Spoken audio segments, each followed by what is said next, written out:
And if something like that was to be discussed further, would there be public input on what was being done or not? There'll have to be public input for the adoption of the engineering plan for sure. Okay. To go further than that, Director Howard, would there be any kind of announcement? Yes. Yeah. Typically, there Yeah. would be Okay. I just additional action by the town prior to getting construction on the project such as that. okay. Well, just to let you know that there, if anything starts to be in the works, there will be public input on whatever is done, and so you can speak to that at the time. Right now, it's nothing is being done except the zoning of the land being changed. If something else starts, then we would let everybody know.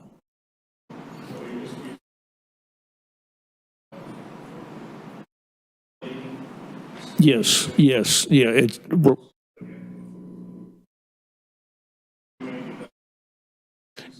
It would have to go through staff if they're going to make any changes on it.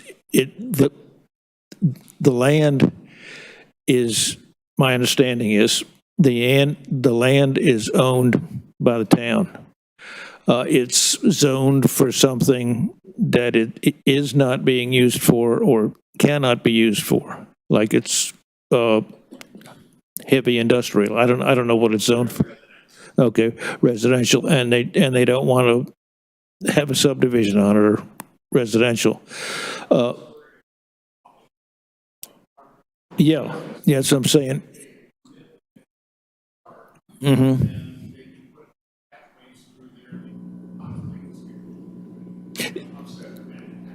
Yeah, and that's what I was saying. At the moment, there is not a plan for something like that. It might be in discussion, and when before they go out there and start putting paths through it or doing anything to it, there would be an opportunity for public comment on what might be done, and you could speak to that at the time, right?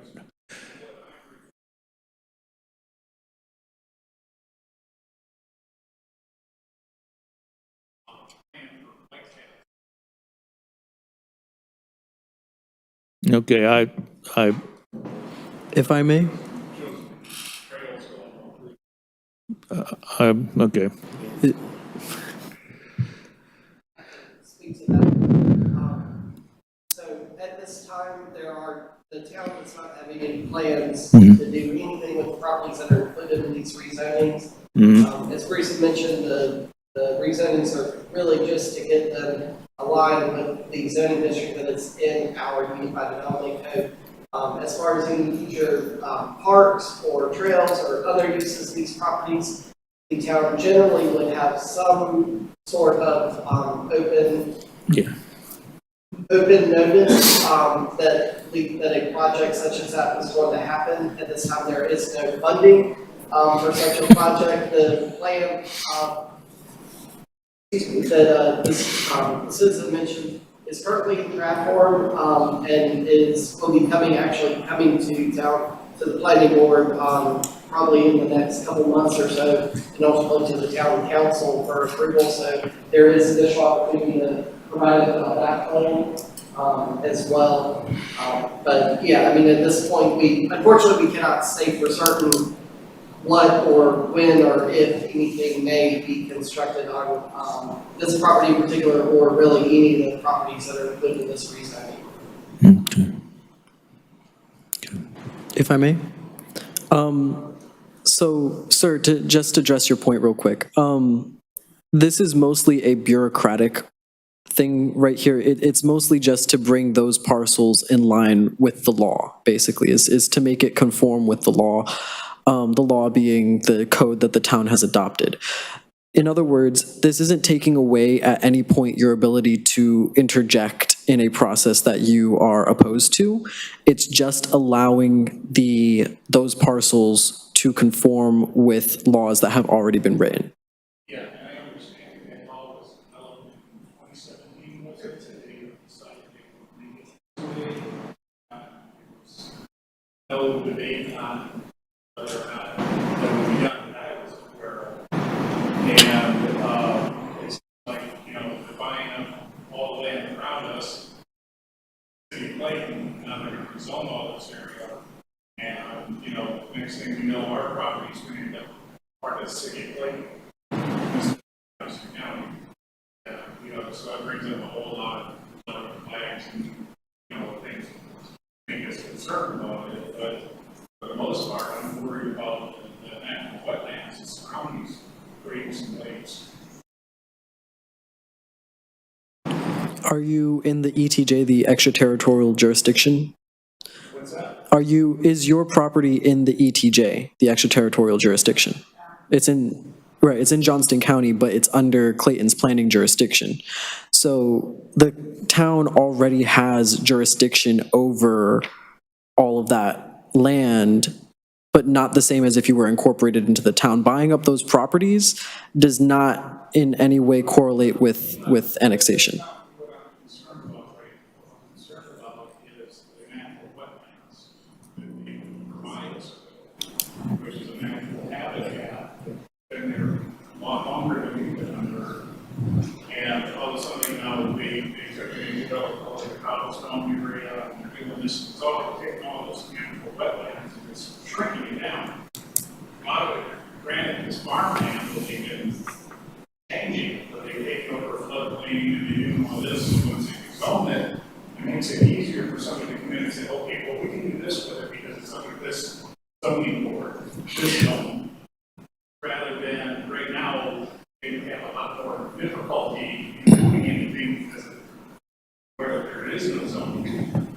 There is zoning on this land now, currently. It's zoned residential, according to Mr. Holding. That means that if the town wanted to, the zoning would not have to be changed to go in and build houses. Not that the town wants to.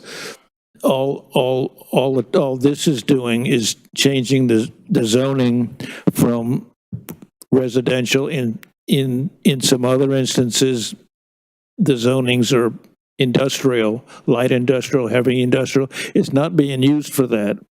But by changing the zoning to the FC, it just means that that's town land, and it's not going to be used. If it's used for something else, then that it has to be rezoned to be used for something else, and then you'd be back in here again saying, yes, that's okay, or no, we don't like that. But it's, yeah, that's, okay.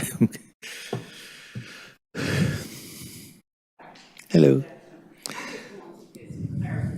I'm not actually a homeowner in that section, but I'm here representing some homeowners that has contacted me about it. And I just want to be clear, the property that I am speaking about is on Wood Creek Church Road, near the cemetery. Is that being affected by this big parcel of land that is, and it's my understanding, the big parcel is residential, but it might be rezoned somewhere in the future. The gentleman next to you can tell you where or what. For residential, the big parcel is residential, and this is the cemetery here, that's also residential as well. So right now, the houses Is are not affected. No, now that we changed any private property. It's your residential, what they want today. All right, thank you.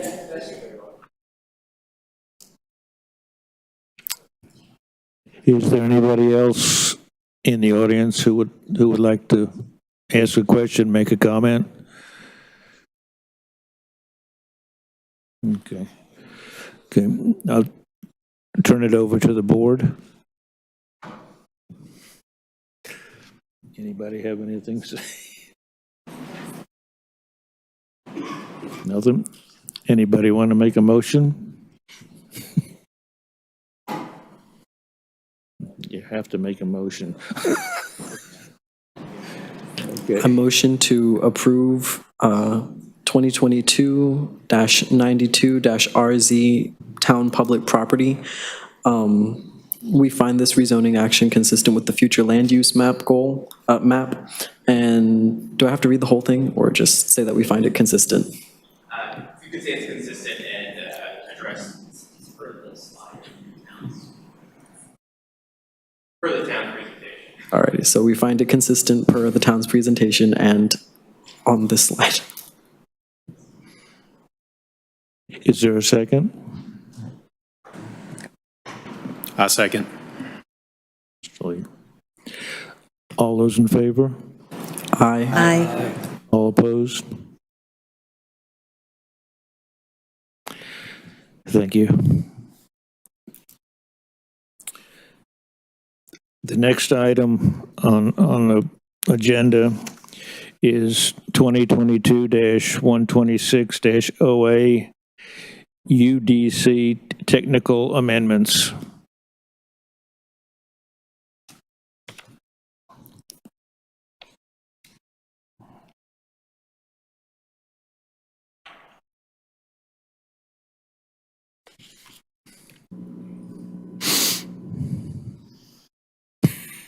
Evening again, board. The second item I'll be presenting tonight is on 3 text amendments to our development code. I apologize, I know you got a lot of paperwork on this item. I included the excerpts from the current code showing what the current language shows. The excerpts showing the red lines, so the edits, what that looks like, and then if you were to accept all the red lines as shown, I also included what the new code would look like. So the 3 sections that we are proposing to amend are 155.301K, that is addressing upper story residential units. The second is 155.705L6 that talks about action after approval of conditional zoning districts. And the third is 155.716D that the current title of that is burden of proof, and that is under the variance section talking about the procedures for obtaining a variance. The purpose of these 3 text amendments, for the first one on upper story residential, the purpose of that is to make our code consistent with what the North Carolina Accessibility Code states for buildings.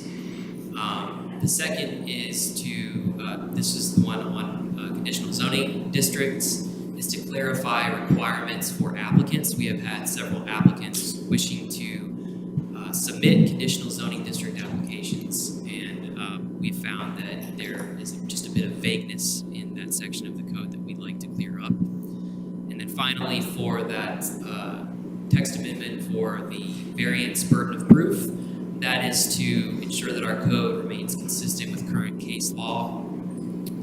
Recently, we've been advised by our legal counsel, the town's legal counsel, that there's been some case law on quasi-judicial procedures, and so that is just to make our code language consistent with what the opinions of those cases has stated. These amendments are being proposed so that we're using best practices.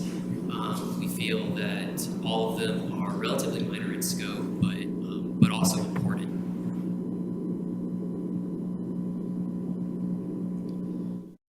So just a bit more detail for that one on the upper story residential, specifically the what it's about is that in the state of North Carolina, buildings that have residences on second floors or above must be able to be accessed by an elevator.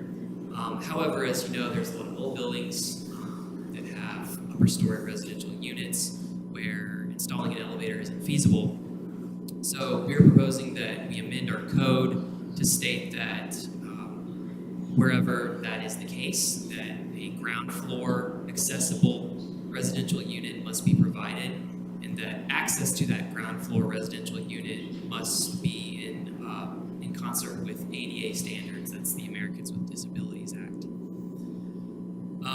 Moving on, under conditional zoning district for action after approval, as you know, so I'll kind of go into a little story here. We had an applicant who is looking to develop a piece of land.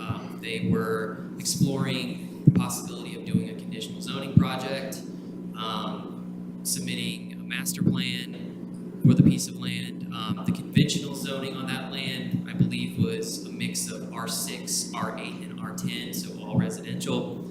As you know, in the town, apartments and townhomes are special uses in every single zoning district. We don't have any zoning districts currently which allow them as a by right permitted use. They just wanted clarification that if their conditional zoning project, which proposed to have apartments and townhomes, were approved, that they would not need to then come back in again and obtain further permission through a special use permit for those apartments and townhomes. It has been the practice of the town that if apartments or townhomes or any use is listed as permitted on a conditional zoning district, that after being approved by council, that they do not then need to come back in and get a special use permit. So this proposed text amendment is just to clarify that. And finally, for burden of proof under variance, recent case law, and Mr. Raspberry and Mr. Cawley have explained this to me. Currently, that subsection of our code says burden of proof, that's the title. However, with respect to quasi-judicial evidentiary standards, courts have moved away from using that term burden of proof, more to burden of production of competent material evidence. So we are just simply proposing to replace that title with instead evidentiary standards and to change the word presenting to producing. So just kind of aligning with what the legal opinions are using in terms of words. So, yeah, this is my last slide. Simply, we're just requesting discussion from you all. Any recommended changes to my red lines are welcome. And then any further direction in terms of what to do with taking this further on to town council would be welcome. So thank you, and happy to answer any questions. I'd like to, I guess, ask one question. It sounded to me like you said with the upper story residents, that on some of the older buildings in town, that they had that. And I got confused when you were talking about, I'm assuming with, if somebody built one now, they would have to have an elevator in there. It sounded like what you said was on the existing ones, they had to have an elevator or have a residence on the bottom floor. And I would assume that, and what I gathered, this is a state law or a state rule or whatever.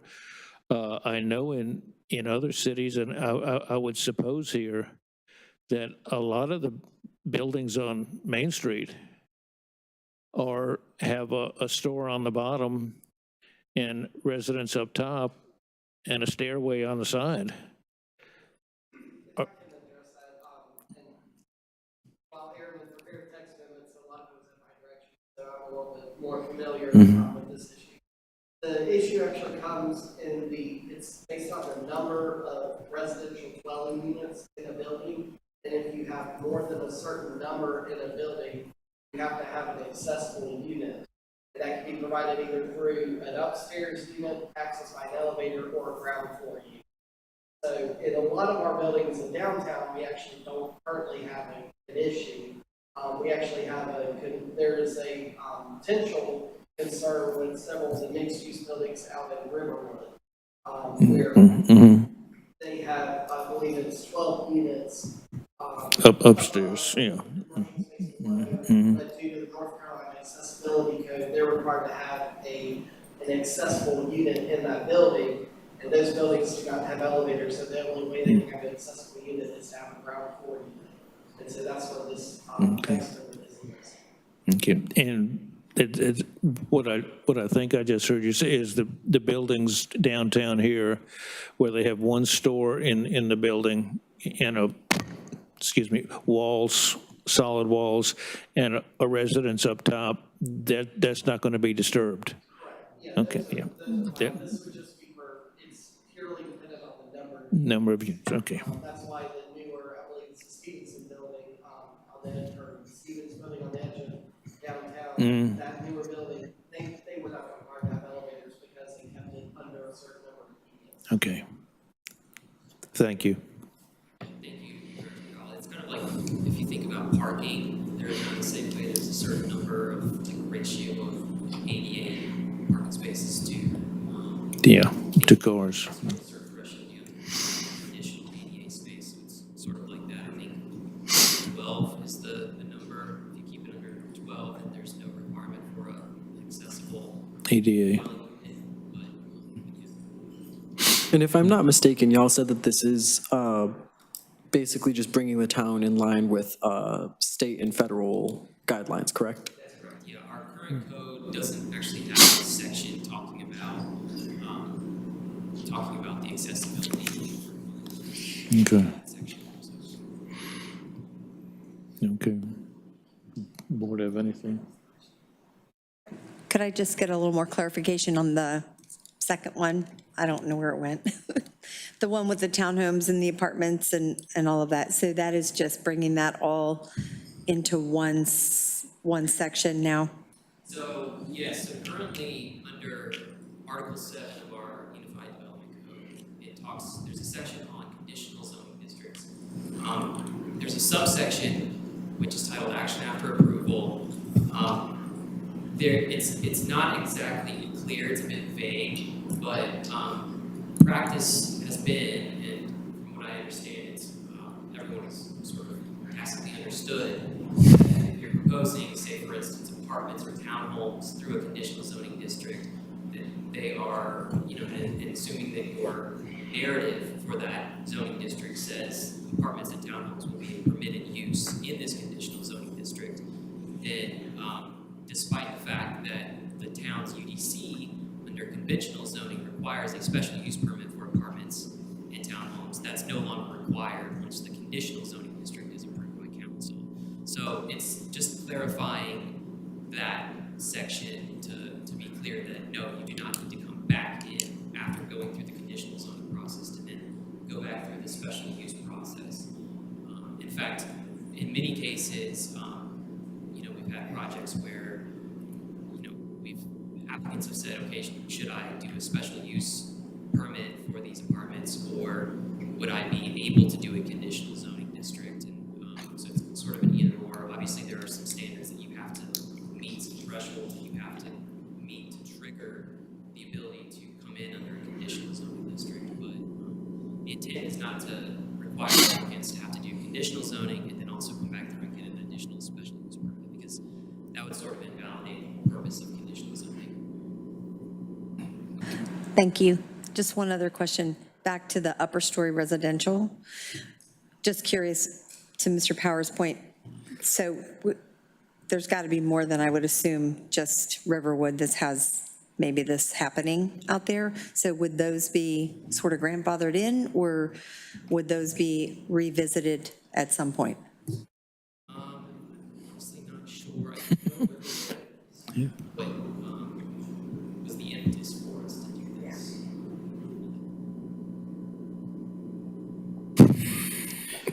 So, if there are other, so right now we're not aware of any other circumstances like that in town. So, if there are, then they would either, they either have already been grandfathered in, or this text amendment would make them conforming. But it addresses the existing concern we have out in Riverwood, and then also make sure that our Unified Development Code is in line with North Carolina accessibility. Thank you.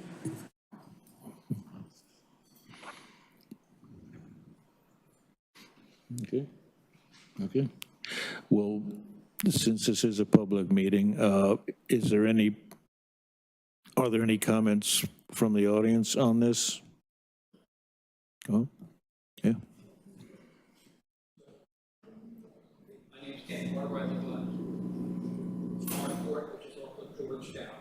Don't receive letters saying, since we're the owners of the properties within 100 feet of the zoning request.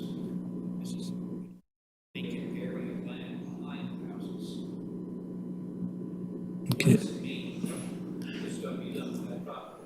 Is, Because you expressed some concern about people who are living within 100 feet yeah, of rezoning. yes, sir. Is this about the previous item? Okay, I'm sorry. Can you explain?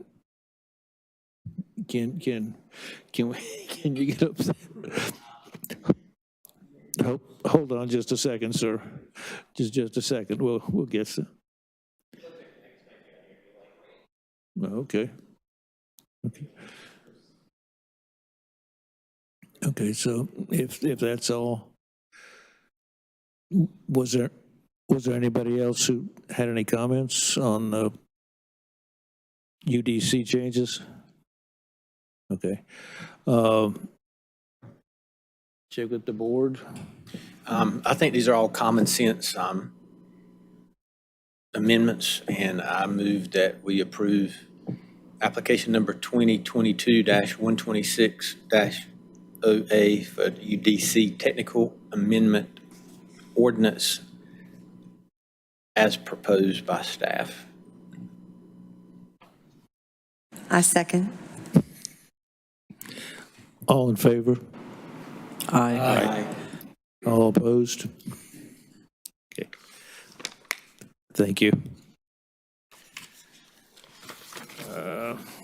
Okay, now is there any other new business? No new business.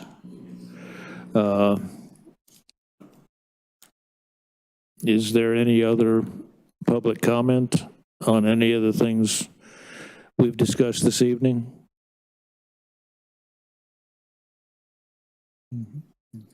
Okay. Do we have an update from the planning director?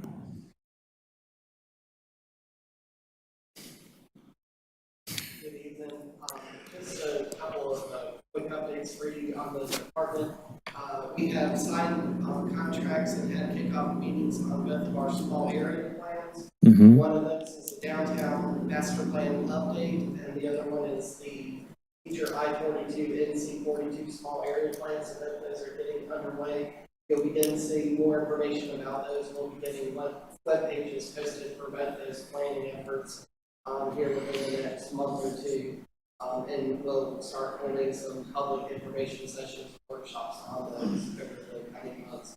Both of those plans are expected to wrap up sometime around probably February, March, April next year. The downtown master plan update will also help inform the unified development ordinance rewrite the code by Clayton project with providing recommendations for code language for the downtown area. So, other than that, we continue to have strong applications in the planning department. We're staying busy with development. We're meeting, we have pre-application meetings pretty much every week, and all of our pre-application meeting slots are pretty much filling up. So, and we're just continuing to work, but I'm happy to answer any questions if you have. So on the downtown plan, you said it was an update on the previously approved plan, because there was a streetscape plan that was done 3 to 4 years ago. I don't think was ever officially adopted. Is that going to be part of it too? Are they going to include that former streetscape plan too? Yeah, we do envision as part of this downtown master plan update, we will look at the streetscape issue once again, and part of the plan will include a recommendation for a recommendation for potential streetscape improvements along Main Street. Don't know right now what those may be or what it may look like, but that is part of the plan.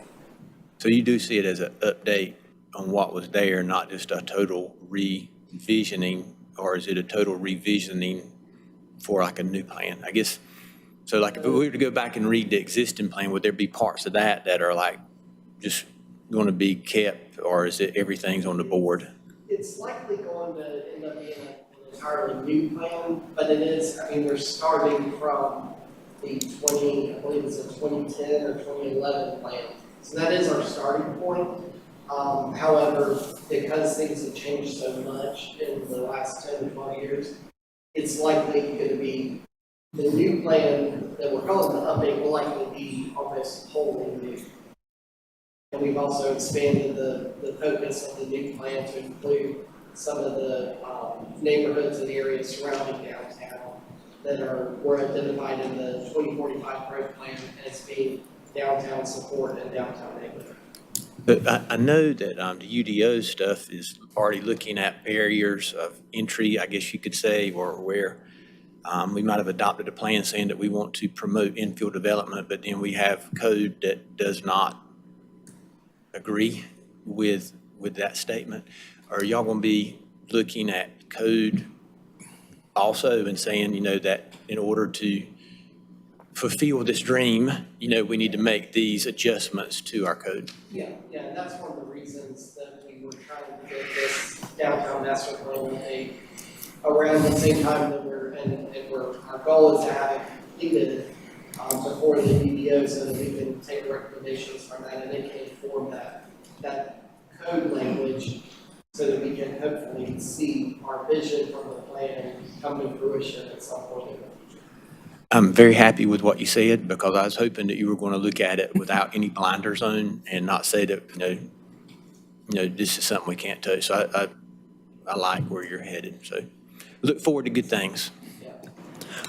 One other quick thing I was going to mention, and this is related to some of the questions and requests that Mr. Lipson has mentioned several times over the last several meetings.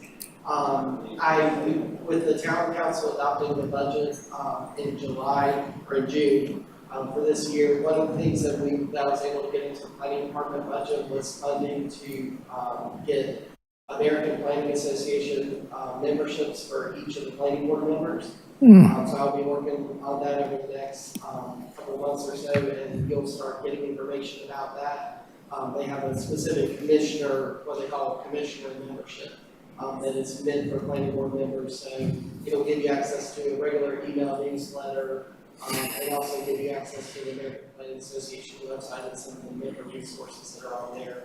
The other thing that I've also been able to do is the American Planning Association actually has a multi-module training materials for planning board, and so I've also subscribed to that. And as I get some time to be able to go through that, we'll be starting to roll out some of those trainings as well over the coming months.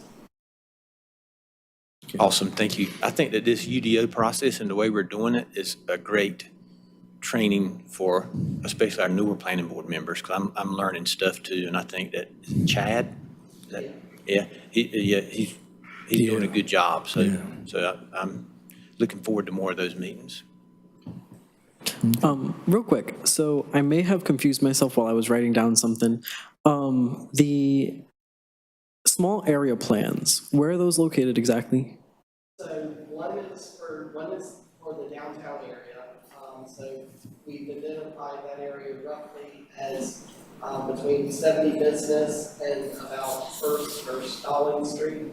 Roughly from about 42 down to near the West End development where Stallings and Main come back together. So that's downtown small area plan. And then the other plan is located along the Highway 42 corridor from about Amelia Church Road out to around Cornwallis Road, and then going north to about Winston Road and south to around Lumber Mill, Jack Road. So what exactly is the difference between the small area plan for downtown and the downtown master plan? The downtown master plan update it is a small area plan. It's just a difference in terminology. Okay, so I had it written correctly. Thank you. Anything else?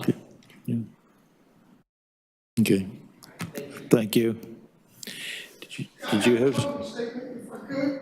Vote down, just an observation. Perhaps if we start these meetings, giving our allegiance to the flag, the pledge of allegiance, And I think we're getting an atmosphere of, that we're on the same team. I kind of felt us and them in this meeting, us against them. And so perhaps if we, and again, I'm just an observation, if we do the allegiance to that flag, we probably bridge the gap of divide. So that's just my public comment. Okay. I think that that's a Thank you. wonderful suggestion, so I would love to do that, because I know the council does that now. Yeah. So I think that's something that we can just adopt as a board, but that's a great suggestion. Or it's a purpose why someone has the North Carolina flag and American flag up there. So we just want to, we have a visual, so just take it back. Okay. Mr. Howell? Thank you. Can you add that to our agenda whenever you produce it next time? Yes, is there a board consensus to add pledge of allegiance to the agenda? Yeah, that'd be fine. Okay, we will add that. Thank you. Thank you. Does the board have anything else that they'd like to say? Does anybody want to make a motion to adjourn? I motion to adjourn. I figured you would. Okay. Second? All in favor, leave. Aye.